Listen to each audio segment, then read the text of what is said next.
सत श्री अकाल जी सारिਆਂ ਨੂੰ। मैं मनदीप कौर गुरुग्राम कॉलेज तो ਤੁਹਾਡੀ पंजाबी दी लैक्चरर हाजिर जी साडी अज दी पंजाबी दी ऑनलाइन क्लास दे विच। अज असीं इत्थे BA फस्ट ईयर दी पंजाबी दी ऑनलाइन क्लास लैन जा रहे हैं। BA फस्ट ईयर दी साडी इस चल रही पंजाबी दी ऑनलाइन क्लास दे विच जिद्दां कि तुहानूं सारिਆਂ ਨੂੰ पता ही है कि असीं शब्द सवेरा बुक की जी शुरुआत की हुई है। शब्द सवेरा साडी जी बुक आ उस दे विचों असी पहले कवि जिहड़े सी शेख फरीद सूफी कवि शेख फरीद जी नूं शुरू किया सी। उन्हां दियां रचनावां विचों 2 शब्द ते श्लोक 40 श्लोक जिहड़े कि साडी बुक दे विच सन वो असी कीते ते उस तो बाद असी जिहड़े शेख फरीद जी दे कंप्लीट करन तो बाद अज जिहड़ा असी श्री गुरु नानक देव जी जिहड़े कि तुहाडी बुक दे दूसरे कवि हैं उन्हां नूं शुरू करन जा रहे हैं।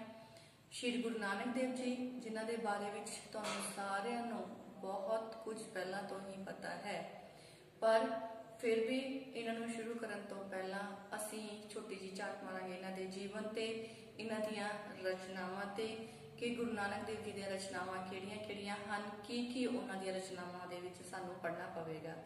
सो कहंदे जिहड़े गुरु नानक देव जी हन ओह पंजाबी जिहड़ी आ सब तो पहला गुरमत कावधारा दे जिहड़े मोढी कवि आ उन्हां नूं मन्निया गया है।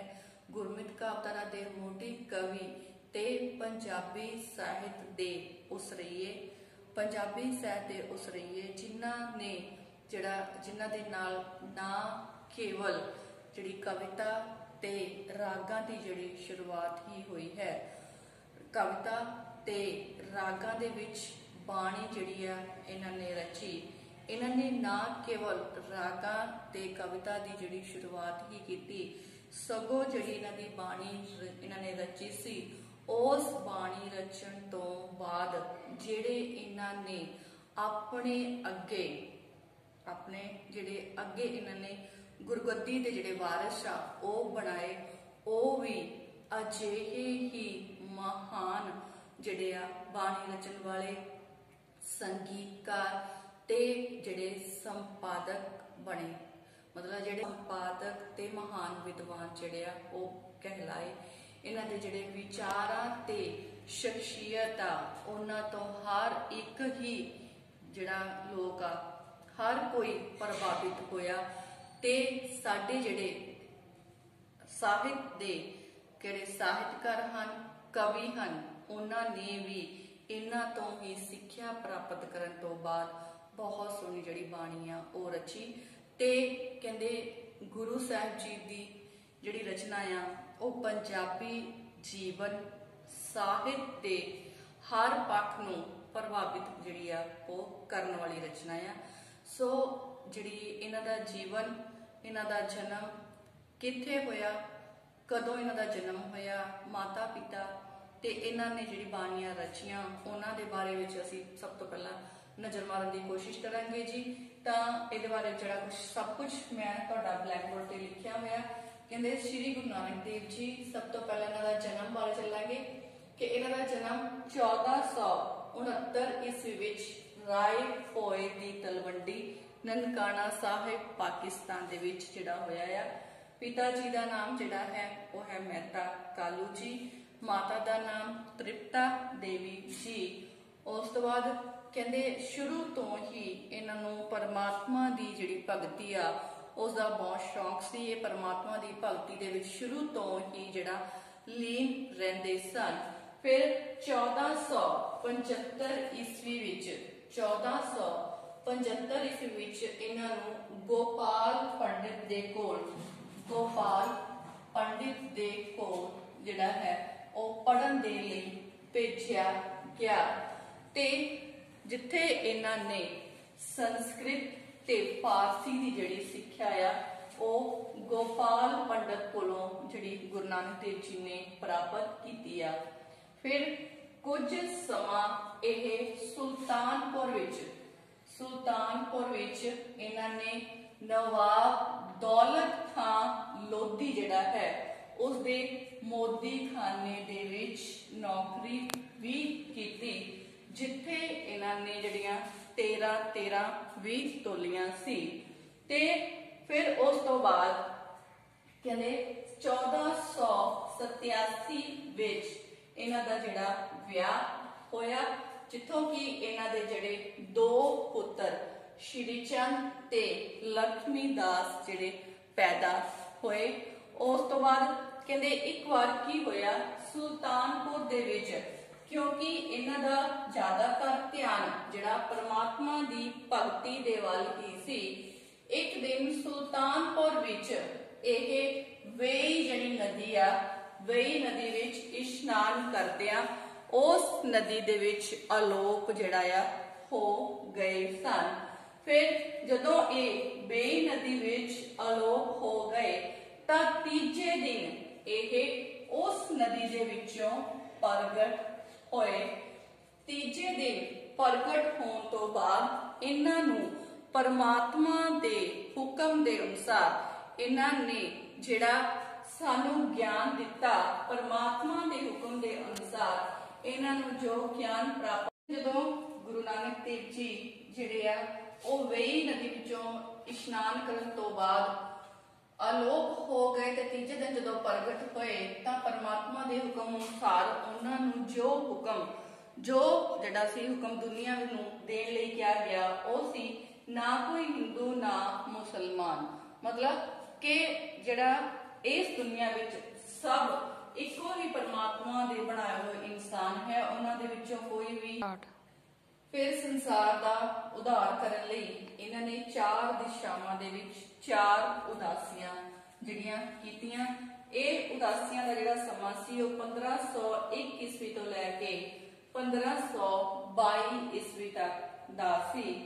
फिर इन्हां उदासियां दे विच ਇਹ ਜਿਹੜੇ ਉੱਗੇ ਧਾਰਮਿਕ ਅਸਥਾਨਾਂ ਤੇ ਗਏ, ਜਿੱਥੇ ਇਹਨਾਂ ਨੇ ਪੰਡਤਾਂ, ਮੁਲਾਣਿਆਂ ਤੇ ਆਮ ਲੋਕਾਂ ਨੂੰ ਧਰਮ ਦੀ ਸੋਝੀ ਤੇ ਲੋਕਾਂ ਨੂੰ ਕੁਰੀਤੀਆਂ ਜਿਹੜੀਆਂ ਸੀ, ਸਮਾਜਿਕ ਕੁਰੀਤੀਆਂ ਸੀ, ਉਹਨਾਂ ਨੂੰ ਛੱਡਣ ਦਾ ਉਪਦੇਸ਼ ਜਿਹੜਾ ਸੀ ਦਿੱਤਾ।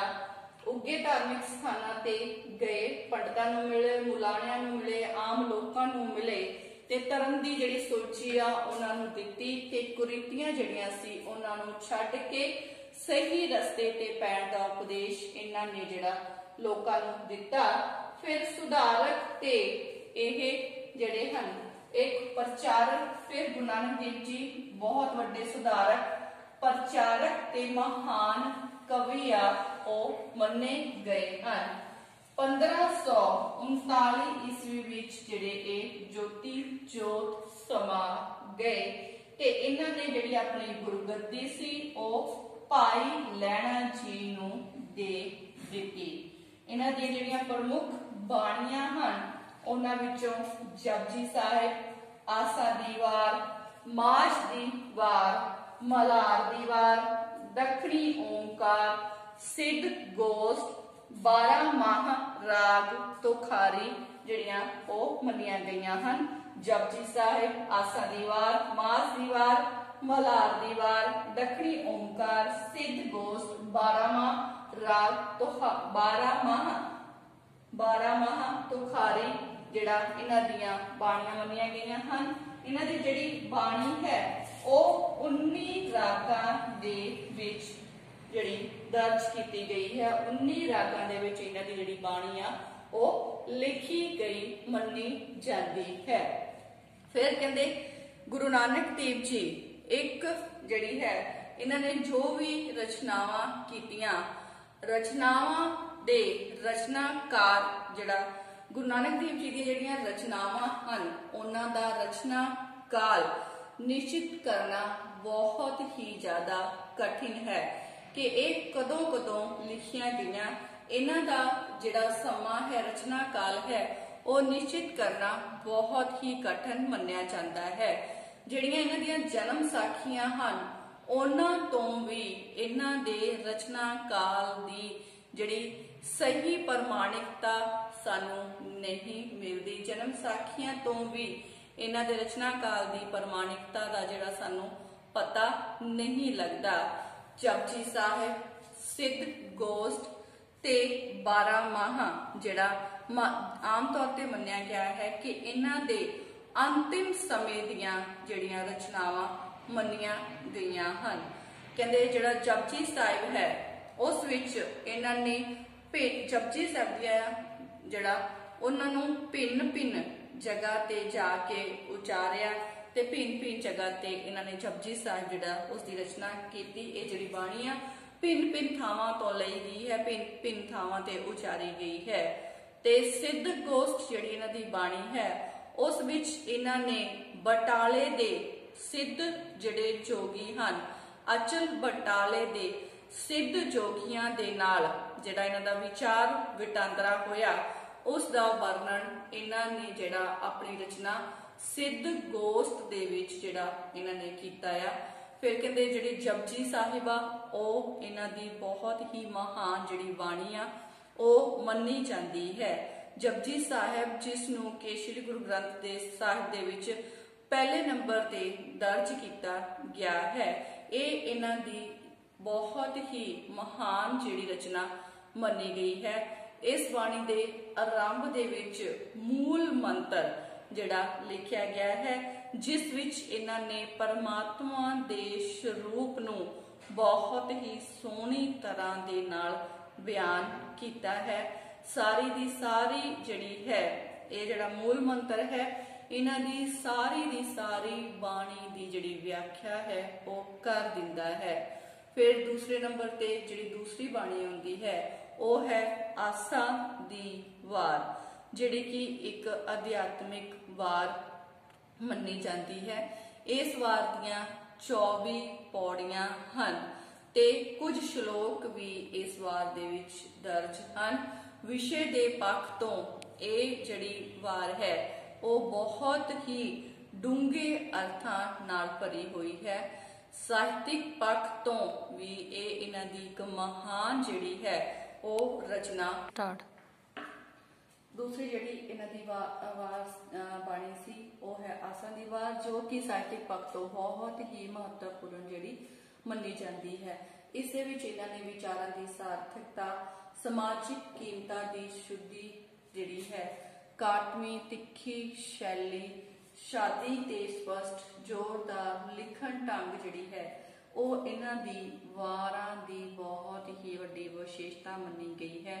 वारां दी जिहड़ी इन्हां ने वारां रचियां उन्हां विच विचारां दी सार्थकता, समाजिक जिहड़ियां साडे कदरां कीमतां हन उन्हां दी शुद्धि ते तिखी ते काटवी जिहड़ी तिखी शैली ते सादी ते स्पष्ट जिहड़ी बोली बड़ी ही जोरदार जिहड़ी इन्हां दा लिखण ढंग है ये इन्हां दियां वारां दी बहुत वड्डी जिहड़ी विशेषता मन्नी जाती है।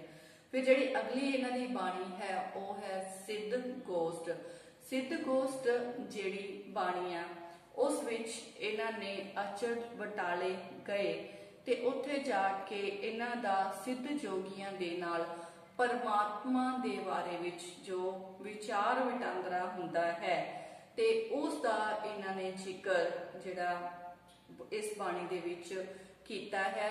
सिद्ध लोग जो कि गुरु नानक देव जी नूं परमात्मा दे बारे विच प्रश्न पुछदे हन, सिद्ध पुछन नानका मात लोक विच क्या वर्तारा।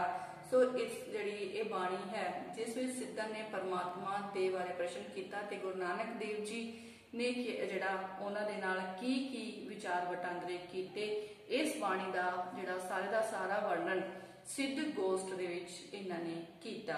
उस तो बाद 12वां राग तुखारी दे विच इन्हां ने कुदरत दा वर्णन ते परमात्मा दे नाल जिहड़ी प्रीत है उस दी जिहड़ी बहुत ही सोहणे ढंग नाल व्याख्या जिहड़ी 12वां राग तुखारी विच कीती है। फिर कहंदे उस तो बाद जिहड़ा गुरु नानक देव जी ने होर बहुत सारियां जिहड़ियां बाणियां हन ਉਹ रचियां, कुल मिला के 19 रागां दे विच जिहड़ी इन्हां ने अपनी बाणी दी जिहड़ी रचना है कीती है। सारी दी सारी बाणी इन्हां दी 19 रागां दे विच दर्ज मन्नी जाती है। फिर उस तो बाद इन्हां दी जिहड़ी बाणी सी जिहड़ी इन्हां ने रची है उस दे विच इन्हां ने किहड़ी बोली जिहड़ी आ ओह वरतों कीती। इन्हां दी रचनावां ते रचनावां दी बोली दी जिहड़ी गल करिए तां कहंदे गुरु नानक देव जी जगह जगह ते गए, जगह जगह ते इन्हां ने अपने धर्म दा प्रचार जिहड़ा कीता। धर्म दे प्रचार दे लई जां लोकां नूं सिद्धे रस्ते पाउण दे लई फिर ये जगह जगह गए ते उथों दे लोकां नूं इन्हां ने उथों दी बोली दे विच ही जिहड़ा प्रचार कीता। उथों दी इलाकाई भाषा इन्हां ने वरती। इलाकाई भाषा दे वरतन दे नाल नाल इन्हां ने होर भी भाषावां संस्कृत, अरबी, फारसी जिसका कि इन्हां नूं ज्ञान सी, इन्हां ने उन्हां भाषावां दी जिहड़ी वरतों अपनियां रचनावां विच जिहड़ी इन्हां ने कीती है तां जो जिहड़े लोग हन उन्हां नूं इन्हां दियां जिहड़ी बाणी है उसदा जिहड़ा चंगी तरह जिहड़ी इन्हां दी बोली है उस विच जगह जगह ते घुम्मण करके देशां देशांतरां विच घुम्मण दे कारण जिहड़ी इन्हां दी बोली है उस दे विच इलाकाई बोलियां दे शब्द जिहड़े आ ओह सानूं प्राप्त हुंदे हन। कहंदे इन्हां ने उत्थों दे वसनीकां दी समझ दे विच आउण वाली जिहड़ी बोली है उस विच इन्हां ने गलबात कीती। उन्हां दी रचनावां फारसी विच भी मिलदियां हन। आसा दी जिहड़ी वार है उस विच इन्हां ने कई श्लोक जिहड़े ओह लिखे हन। उस संस्कृत भाषा विच भी इन्हां दे श्लोक सानूं मिलदे हन। संस्कृत जिहड़ी है संस्कृत नहीं है। उस तो बाद संस्कृत दे कई विसर्ग ते अनुस्वरां दे विच तद्भव शब्द जिहड़े आ उन्हां दी वरतों भी इन्हां ने कीती जिहड़ी है। गुरु नानक देव जी ने तद्भव, अनुस्वर, विसर्ग इन्हां दी वरतों भी कीती है। भारत दे जिहड़े लोग सी उन्हां प्रति उन्हां दी बोली नूं जिहड़ी संत भाषा भी आखदे हन ते उन्हां दी इलाकाई भाषा दे विच उन्हां लोकां ते इन्हां दे विचारां दा जिहड़ा प्रतੱਖ जिहड़ा असर है वह भी दिखाई दिंदा है। फिर इन्हां ने मुसलमानी राज होने दे कारण मुसलमानी भाषावां दे विच इन्हां ने अरबी, फारसी दे विच भी रचनावां कीतियां। पश्चिम दी उदासी दे विच जिहड़ी इन्हां ने रचना कीती। पश्चिम दी उदासी दे समय जिहड़ी इन्हां दी रचना है वह तिलंग राग दे विच भी जिहड़ी मिलदी है। उस तो बाद पंजाब वल गए तां पंजाब दे लोकां दी समझ विच आउण वाली भाषा पंजाबी विच इन्हां ने बहुत ज़्यादा जिहड़ी बाणियां ओह मिलदी है जो कि आदि ग्रंथ श्री गुरु ग्रंथ साहिब दे विच दर्ज है ते जिहदे विचों लंबियां बाणियां जपजी साहिब, वारां, आसां दी वार, मलहार दी वार जिहड़ियां ते 12वां राग तुखारी जिहड़ी है इन्हां ने पंजाबी दे विच ही जिहड़ी आ मिलदी है। नमूने के तौर पर असीं जिहड़ा आख सकदे हां सोचिया सोचना होवे जे सोची लखवार, चुप्या चुपना होवे जे लाए रहा लिवदार, इस तरह जिहड़ी हैगी है ये सब पंजाबी विच लिखियां हुई जिहड़ियां बाणियां आ ओह सानूं मिलदियां हन। इस तो बिना गुरु नानक देव जी के उत्ते लਹਿੰਦੀ का भी असर सी। लਹਿੰਦੀ भाषा की वरतों भी गुरु नानक देव जी ने अपनी भाषावां दे विच अपनी रचनावां दे विच जिहड़ी कीती आ। फिर कहंदे जेकर असीं समाजिक हालत की गल करिए समकाली समाजिक, धार्मिक अते राजनीतिक हालत की गल करिए तां उस दे उत्ते भी गुरु नानक देव जी का प्रभाव जिहड़ा सानूं दिखाई दिंदा है। समाजिक हालत दे विच इन्हां ने समाजिक ते राजसी जिहड़ी है चेतना दे नाल भरपूर जिहड़ी हैगी इन्हां दी बाणी मिलदी है।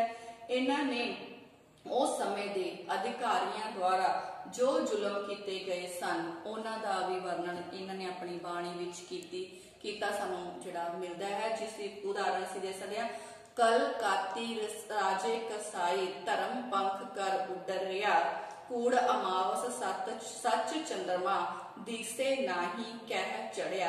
इस तरह इन्हां ने जिहड़ा उस समय की समाजिक हालत के उत्ते व्यंग भी जिहड़ा कसिया आ।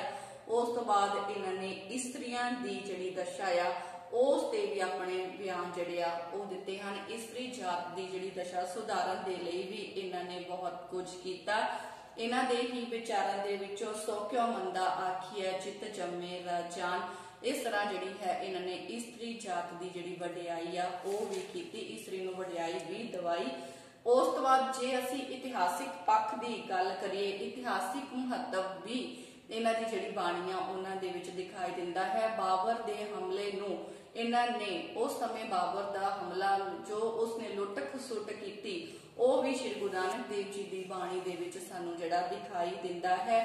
ਤੇ ਉਸ ਸਮੇਂ ਜੋ ਲੋਕਾਂ ਦੀ ਹਾਲਤ ਹੋਈ, ਜਿਨ ਸਿਰ ਸੋਹਨ ਪੱਟੀਆਂ ਮੰਗੀ ਭਰੇ ਸੰਦੂਰ ਸੇ ਸਿਰ ਕਾਤੀ ਮੁੰਨੀਅਨ ਗਲ ਵਿੱਚ ਆਵੇ ਧੂੜ। ਬਾਬਰ ਦੇ ਜਿਹੜਾ ਹਮਲੇ ਦੇ ਸਮੇਂ ਜੋ ਉਸ ਸਮੇਂ ਦੀ ਹਾਲਤ ਸੀ ਉਸ ਨੂੰ ਵੀ ਸ਼੍ਰੀ ਗੁਰੂ ਨਾਨਕ ਦੇਵ ਜੀ ਨੇ ਬਹੁਤ ਜਿਹੜਾ ਆਪਣੀ ਬਾਣੀ ਦੇ ਵਿੱਚ ਬਿਆਨ ਕੀਤਾ ਹੈ। ਕਾਵਿਕ ਵਿਸ਼ੇਸ਼ਤਾਵਾਂ ਵੱਲ ਚੱਲੀਏ ਤਾਂ ਜਿਹੜਾ ਇਹਨਾਂ ਦੀ ਰਚਨਾ ਆ ਉਹ ਜਿਹੜੀ ਬਹੁਤ ਹੀ ਜਿਹੜੀ ਭਾਵਾਂ ਦੇ ਨਾਲ ਗੁਣਾਂ ਦੇ ਸੰਚ ਹੈ। ਇਹਨਾਂ ਦੀ ਜਿਹੜੀ ਬਾਣੀ ਆ ਉਹਦਾ ਸਭ ਤੋਂ ਵੱਡਾ ਗੁਣ ਇਹ ਵੀ ਆ ਕਿ ਇਹਨਾਂ ਨੇ ਥੋੜੇ ਸ਼ਬਦਾਂ ਦੇ ਵਿੱਚ ਬਹੁਤ ਵੱਡੀ ਜਿਹੜੀ ਗੱਲ ਆ ਉਹ ਕਹਿ ਦਿੱਤੀ ਹੈ। ਇਹਨਾਂ ਦੇ ਸਭ ਤੋਂ ਵੱਡਾ ਗੁਣ ਸੰਜਮ ਤੇ ਥੋੜੇ ਸ਼ਬਦਾਂ ਵਿੱਚ ਵੱਡੇ ਵੱਡੇ ਭਾਵਾਂ ਨੂੰ ਜਿਹੜਾ ਬਿਆਨ ਕਰਨਾ ਹੈ।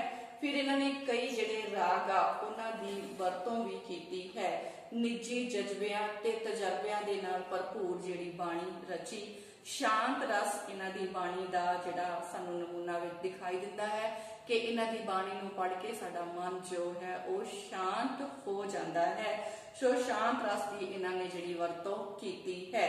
ਉਸ ਤੋਂ ਬਾਅਦ ਇਹਨਾਂ ਨੇ ਜਿਹੜੀ ਮਨੁੱਖ ਹੈ ਉਸ ਨੂੰ ਇਸਤਰੀ ਦੇ ਰੂਪ ਵਿੱਚ ਤੇ ਪਰਮਾਤਮਾ ਜਿਹੜਾ ਹੈ ਉਸ ਨੂੰ ਪਤੀ ਦੇ ਰੂਪ ਵਿੱਚ ਜਿਹੜਾ ਸਾਡੇ ਸਾਹਮਣੇ ਲਿਆਂਦਾ ਹੈ। ਮਤਲਬ ਇਸਤਰੀ ਜੋ ਵੀ ਮਨੁੱਖ ਹਨ ਉਸ ਨੂੰ ਇਸਤਰੀ ਰੂਪ ਦਿੱਤਾ ਹੈ ਤੇ ਪਰਮਾਤਮਾ ਨੂੰ ਪਤੀ ਦਾ ਰੂਪ ਮੰਨਦੇ ਹੋਏ ਆਪਣੀ ਬਾਣੀ ਦੀ ਰਚਨਾ ਕੀਤੀ ਹੈ। ਗੁਰੂ ਨਾਨਕ ਦੇਵ ਜੀ ਨੂੰ ਇੱਕ ਬਹੁਤ ਜਿਹੜੇ ਮਹਾਨ ਸ਼ਾਇਰ ਵੀ ਮੰਨਿਆ ਜਿਹੜਾ ਜਾਂਦਾ ਹੈ। ਤੇ ਕਹਿੰਦੇ ਇਹਨਾਂ ਤੋਂ ਬਾਅਦ ਜਿਹੜੇ ਵੀ ਗੁਰੂ ਤੇ ਸਿੱਖ ਕਵੀ ਹੋਏ ਹਨ ਉਹਨਾਂ ਦੀ ਰਚਨਾ ਵੀ ਇਹਨਾਂ ਤੋਂ ਹੀ ਪ੍ਰਭਾਵਿਤ ਹੋਈ ਹੈ। ਸੋ ਇਹਨਾਂ ਦੀ ਜਿਹੜੀ ਰਚਨਾ ਹੈ ਉਹ ਪੰਜਾਬੀ ਸਾਹਿਤ ਦਾ ਬਹੁਤ ਹੀ ਵੱਡਮੁੱਲਾ ਖਜ਼ਾਨਾ ਜਿਹੜੀ ਹੈ ਉਹ ਮੰਨੀ ਜਾਂਦੀ ਹੈ। ਸੋ ਇਸ ਤਰ੍ਹਾਂ ਇਹ ਸੀਗੀ ਜੀ ਸ਼੍ਰੀ ਗੁਰੂ ਨਾਨਕ ਦੇਵ ਜੀ ਦੇ ਜੀਵਨ ਤੇ ਉਹਨਾਂ ਦੀਆਂ ਰਚਨਾਵਾਂ ਬਾਰੇ ਜਿਹੜੀ ਇੱਕ ਛੋਟੀ ਜਿਹੀ ਝਾਤ ਅਸੀਂ ਮਾਰੀ। ਸੋ ਉਹਨਾਂ ਦੀ ਇਹਨਾਂ ਦੀ ਜਿਹੜੀ ਰਚਨਾ ਆ ਉਹ ਜਿਹੜੀਆਂ ਸਾਡੀ ਬੁੱਕ ਦੇ ਵਿੱਚ ਦਰਜ ਹਨ ਉਹ ਅਸੀਂ ਨਾਲ ਦੀ ਨਾਲ ਜਿਹੜੀਆਂ ਤੁਹਾਡੀ ਕਲਾਸ ਦੇ ਵਿੱਚ ਕਰਾਂਗੇ ਤੇ ਨਾਲ ਦੀ ਨਾਲ ਉਹਨਾਂ ਦੀ ਪ੍ਰਸੰਗ ਸਹਿਤ ਵਿਆਖਿਆ ਜਿਹੜੀ ਆ ਉਹ ਕਰਦੇ ਜਾਵਾਂਗੇ। ਸੋ ਤਦ ਤੱਕ ਤੁਸੀਂ ਜਿਹੜੀ ਮੈਂ ਗੁਰੂ ਨਾਨਕ ਦੇਵ ਜੀ ਦੇ ਬਾਰੇ ਜਾਣਕਾਰੀ ਲਿਖੀ ਹੈ ਉਸ ਨੂੰ ਆਪਣੀਆਂ ਕਾਪੀਆਂ ਦੇ ਵਿੱਚ ਨੋਟ ਕਰਕੇ ਰੱਖਿਓ ਤਾਂ ਕਿ ਤੁਹਾਨੂੰ ਗੁਰੂ ਨਾਨਕ ਦੇਵ ਜੀ ਦੀ ਜਾਣਕਾਰੀ ਹਮੇਸ਼ਾ ਹੀ ਯਾਦ ਰਵੇ। ਇਹਨਾਂ ਦੀਆਂ ਜਿਹੜੀਆਂ ਬਾਣੀਆਂ ਆ ਕਿਹੜੀਆਂ ਇਹਨਾਂ ਨੇ ਬਾਣੀਆਂ ਰਚੀਆਂ, ਕਿੰਨੇ ਰਾਗਾਂ ਵਿੱਚ ਇਹਨਾਂ ਦੀ ਬਾਣੀ ਦਰਜ ਹੈ, ਕਿਹੜੀ ਬਾਣੀ ਇਹਨਾਂ ਨੇ ਕਿਸ ਜਿਹੜੀ ਸਮੇਂ ਦੇ ਨਾਲ ਸੰਬੰਧਿਤ ਰੱਖਦੀ ਹੈ, ਜੋ ਵੀ ਸਭ ਕੁਝ ਮੈਂ ਦੱਸਿਆ ਉਸ ਨੂੰ ਆਪਣੀ ਕਾਪੀ ਵਿੱਚ ਨੋਟ ਜ਼ਰੂਰ ਕਰਕੇ ਰੱਖਿਓ ਕਿਉਂਕਿ ਐਗਜ਼ਾਮ ਟਾਈਮ ਤੁਹਾਡੀ ਬਹੁਤ ਜ਼ਿਆਦਾ ਮਦਦ ਕਰੇਗਾ। ਸੋ ਅੱਜ ਦੀ ਜਿਹੜੀ ਸਾਡੀ ਕਲਾਸ ਆ ਉਹਦੇ ਵਿੱਚ ਅਸੀਂ ਇੰਨਾ ਹੀ ਕਰਾਂਗੇ। ਕੱਲ ਨੂੰ ਅਸੀਂ ਇਹਨਾਂ ਦੀ ਜਿਹੜੀ ਬਾਣੀ ਆ ਉਸ ਦੀ ਸ਼ੁਰੂਆਤ ਕਰਾਂਗੇ। ਕੱਲ ਨੂੰ ਇਹਨਾਂ ਦੀ ਲਿਖੀ ਹੋਈ ਪਹਿਲੀ ਰਚਨਾ ਜੋਤਿਸ ਭਾਵੈ ਨਾਨਕਾ ਜਿਹੜੀ ਆ ਉਹ ਅਸੀਂ ਸਾਡੀ ਕਲਾਸ ਦੇ ਵਿੱਚ ਲੈ ਕੇ ਹਾਜ਼ਰ ਹੋਵਾਂਗੇ। ਸੋ ਤਦ ਤੱਕ ਤੁਸੀਂ ਆਪਣੇ ਘਰਾਂ ਵਿੱਚ ਰਹੋ, ਸੁਰੱਖਿਅਤ ਰਹੋ, ਪੜ੍ਹਦੇ ਰਹੋ, ਕਲਾਸ ਜ਼ਰੂਰ ਅਟੈਂਡ ਕਰਿਆ ਕਰੋ। ਜੋ ਵੀ ਕੰਮ ਕਰਾਇਆ ਜਾਂਦਾ ਉਸ ਨੂੰ ਆਪਣੀ ਕਾਪੀ ਦੇ ਵਿੱਚ ਨੋਟ ਜ਼ਰੂਰ ਕਰਕੇ ਰੱਖਿਆ ਕਰੋ। ਸੋ ਮਿਲਦੇ ਹਾਂ ਸਾਡੀ ਕੱਲ ਦੀ ਕਲਾਸ ਵਿੱਚ। ਧੰਨਵਾਦ ਜੀ।